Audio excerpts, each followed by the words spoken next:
Kandidati i Partisë Demokratike dhe Aleancës për Shqipërinë Madhështore për deputet në qarkun e Vlorës Edmond Fetau vijon takimet me qytetarët.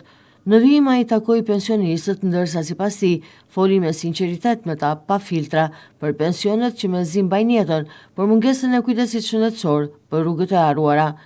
Njëri prej tyre me sytë e mbushur me lot më tha, janë vetëm fëmijët mikën jashtë. E ndjeva dhimbje në zërin e tij, thot kandidati Fetau. Nuk ishte thjesht mall për familjen, ishte një braktisje e heshtur që shumë prindër ndjejnë sot, thot Fetau. Ata që dikur në arritën me sakrifisa, sot janë shpesh të vetmuar, të harruar, shprehet ndër të tjera kandidati Fetau. Mëtej kandidati për deputet theksoi se nuk mund të pranohet një realitet ku ata që kanë dhënë gjithçka për vendin të ndjenë të tepërt.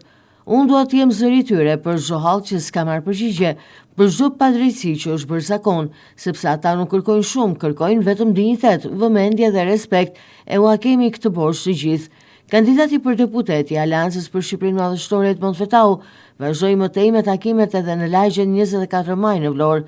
Në ndalesën e radhës, kandidati Fetau takoi banorë dhe përfaqësues të bizneseve të vogla, ndërsa siç thot, dëgjoi shqetësimet, idetë dhe historitë e tyre.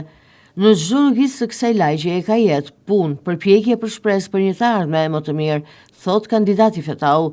Njerëzit flasin me sinqeritet për sfidat që përballen çdo ditë, nga infrastruktura e munguar tek mbështetja që presin nga institucionet për bizneset e tyre, thot ndër të tjera në vazhdim Fetau. Këto takime janë thelbi i misionit sipas kandidatit Fetau, që siç thot, të jetë pranë njerëzve, të dëgjojë, të përfaqësojë me përgjegjësi, e të mos harrojë kurrë se politika e vërtet nis nga rruga, nga dera në derë, nga biseda sy më sy.